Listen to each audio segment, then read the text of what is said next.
Hello दोस्तों, नमस्कार। आज का टॉपिक है कि क्या पुरुषों का भी बलात्कार होता है। तो आज इसी विषय पर हम लोग चर्चा करेंगे और मेरा लेसन प्लान है कि यह क्यों समाचार में है। दूसरा, रेप से संबंधित कानून हमारे देश में क्या क्या हैं, पुरुषों के लिए बलात्कार से संबंधित क्या क्या कानून उपलब्ध हैं, मेल विक्टिम अर्थात पीड़ित पुरुष पर महिला के द्वारा बलात्कार किए जाने पर उसका क्या प्रभाव पड़ता है, और अंतिम में कंक्लूजन। दोस्तों, 2022 में एक घटना हुई थी जालंधर, पंजाब में, जिसमें 4 महिलाओं ने मिलकर के एक पुरुष का बलात्कार किया था। उसी तरह से दिल्ली के एक सिविल सोसाइटी के द्वारा जो सर्वे किया गया 2022 में, उसमें यह ज्ञात हुआ कि 16% पुरुषों के ऊपर बलात्कार, उन पर सेक्सुअल असॉल्ट की घटना महिलाओं के द्वारा की गई है और 2% पुरुषों के द्वारा पुरुषों पर बलात्कार या सेक्सुअल असॉल्ट माने यौन हिंसा की घटना की गई है। तो ये इससे आप समझ सकते हैं कि हमारे देश में पश्चिमी देशों की तरह ही पुरुषों पर भी बलात्कार की घटना होती है, लेकिन हमारे देश में इस तथ्य को छुपाया जाता है। यह हमेशा अंडर रिपोर्टेड रहता है। हमारा समाज एक पैट्रियार्कल सोसाइटी है, प्रतिसत्तात्मक समाज है, और यहाँ पर इसको एक टैबू की नज़र से, निषेध की नज़र से देखा जाता है, और इसीलिए कोई भी व्यक्ति इस तरह की घटना की रिपोर्ट थाने में जाकर नहीं करता है। वैसे भी हमारे देश के कानून में इस प्रकार का कोई प्रावधान है ही नहीं, और इसीलिए अगर वो थाने में रिपोर्ट करने जाएगा भी तो उसे कोई वहां पर न्याय नहीं मिलेगा। दोस्तों, जैसा कि आप जानते हैं कि हमारे देश में प्रत्येक 54 मिनट में एक महिला का बलात्कार होता है, और उसी तरह से यह भी सर्वे में पाया गया है कि प्रत्येक 6 लड़कों में से 1 लड़के के साथ में यौन हिंसा होती रहती है। पुरुष इस भय से थाने में रिपोर्ट नहीं करते हैं, लोगों को नहीं बताते हैं कि कहीं उन पर होमोसेक्सुअल का ठप्पा न लग जाए, कहीं उन्हें बाइसेक्सुअल का दर्जा न दे दिया जाए, कहीं उन्हें शारीरिक रूप से कमजोर न मान लिया जाए, या सेक्सुअली उन्हें अक्षम न मान लिया जाए। इस डर की वजह से, एक मनोवैज्ञानिक फियर के कारण से, पुरुष महिलाओं के द्वारा घटित सेक्सुअल असॉल्ट माने यौन हिंसा और बलात्कार की घटना की रिपोर्ट नहीं करते हैं। अमेरिका में एक सर्वे में पाया गया कि 10.5% पुरुषों का बलात्कार होता है और इसमें महिला शामिल रहती है। तो दोस्तों, इस तरह से हम समझ सकते हैं कि महिलाओं के द्वारा पुरुषों का भी बलात्कार किया जाता है।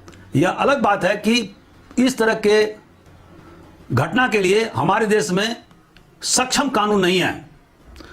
आज से करीब 25-30 साल पहले मुझे जानकारी मिली कि कोसी नदी के किनारे जो दियारा क्षेत्र है, जहां पर कि बड़े बड़े घास उग जाते हैं, वहां पर हमारे इलाके के ही एक व्यक्ति का घास काटने वाली 4 महिलाओं के द्वारा बलात्कार किया गया था और यौन हिंसा की गई थी। बाद में उसने अपनी आपबीती हमारे समाज के लोगों को बताया था। तो इस तरह से हम देखते हैं कि यह घटना भी हमारे देश में होती है, लेकिन यह अलग बात है कि इस घटना की रिपोर्टिंग थाने में नहीं की जाती है। दोस्तों, हमारे देश में जो बलात्कार की जो कानून है वह धारा 375 आईपीसी में उसका वर्णन है, और जिसके हिसाब से अगर किसी महिला के साथ किसी पुरुष के द्वारा उसके इच्छा के विपरीत या उसके सहमति के बिना, या अगर डरा करके, धमका करके उसे सहमति ली गई हो, या उसे नशापत्ती खिला करके उसकी सहमति ली गई हो, या जब उस पुरुष को यह मालूम हो कि वह महिला का पति नहीं है और महिला को यह विश्वास होता है कि वह व्यक्ति उसका पति है, तो ऐसी स्थिति में बलात्कार की घटना होगी। 16 साल से कम उम्र की लड़कियों के साथ में अगर किसी पुरुष के द्वारा सहमति के साथ भी अगर यौन संबंध स्थापित किए जाते हैं तो वह बलात्कार की श्रेणी में आएगा। अगर कोई व्यक्ति विवाहित है और वह अपनी पत्नी से बिना सहमति के यौन संबंध स्थापित करता है, तो ऐसी स्थिति में भी उसे बलात्कार नहीं माना जाएगा, बशर्ते कि पत्नी की उम्र 16 साल से कम नहीं होना चाहिए, या पति पत्नी में सेपरेशन या कोर्ट के द्वारा संबंध विच्छेद माने सेपरेशन का ऑर्डर न दिया गया हो। लेकिन पुरुषों के मामले में हमारे देश का जो विधान है उसमें rape of man by women का कहीं कोई जिक्र नहीं है।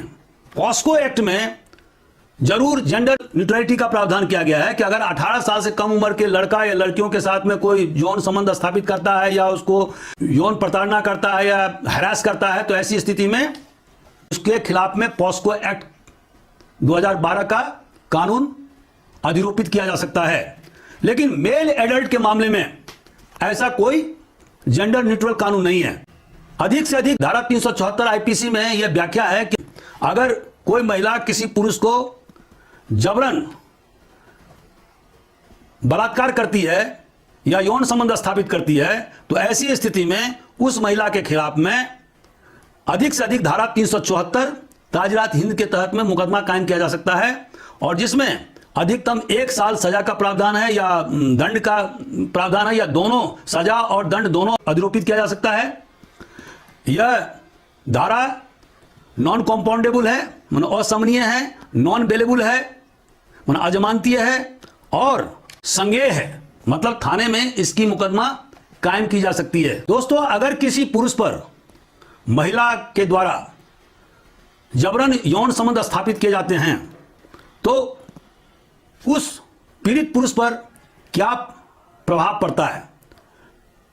तो विश्लेषण से यह पाया गया कि वह पीड़ित पुरुष डिप्रेशन का शिकार होता है, उस पर एक सामाजिक धब्बा लगा दिया जाता है जिसको सोशल स्टिग्मा कहते हैं।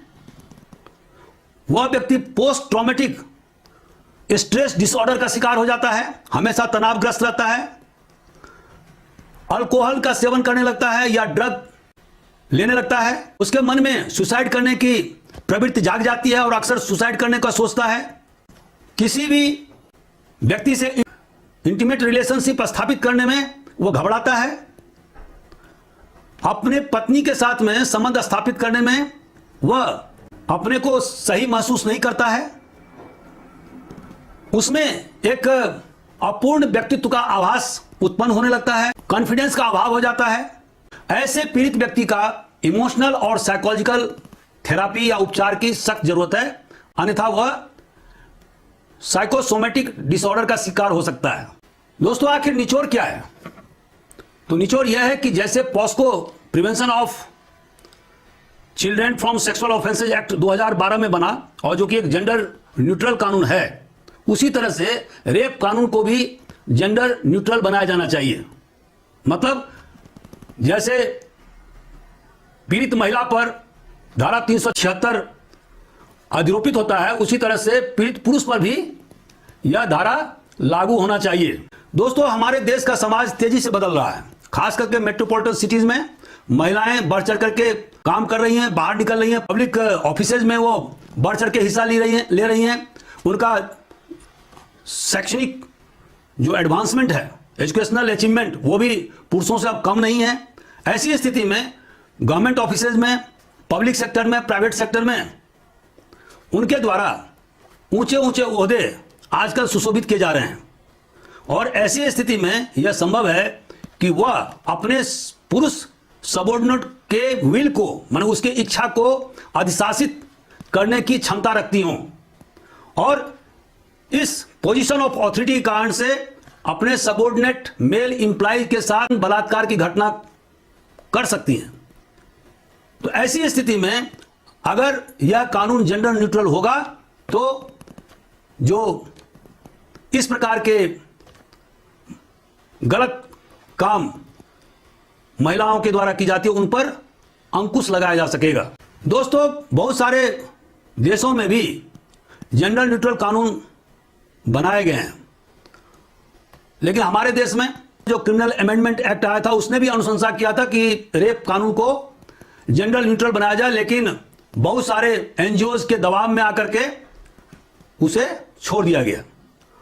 और हाल के वर्षों में बहुत सारे public interest litigation supreme court में डाले गए कि रेप कानून को जेंडर न्यूट्रल बनाया जाए, लेकिन सुप्रीम कोर्ट ने साफ मना कर दिया और उन्होंने कहा कि यह काम पार्लियामेंट का है, लेजिस्लेचर का है और उनके द्वारा ही आईपीसी में इंडियन पिनल कोड में संशोधन किया जा सकता है। तो दोस्तों अब यह समय आ गया है कि बहुत सारे जो मिथक हमारे समाज में व्याप्त है कि पुरुषों का बलात्कार नहीं हो सकता है, केवल पुरुष ही महिलाओं के साथ बलात्कार कर सकते हैं, यह गलत है। पुरुषों का भी बलात्कार हो सकता है। कोई भी व्यक्ति सेक्सुअली असॉल्टेड माने यौन हिंसा का शिकार हो सकता है और इसके लिए कोई साइज या रेस या ताकत या अपीयरेंस माने चेहरा मोहरा या उम्र कोई मायने नहीं रखता है।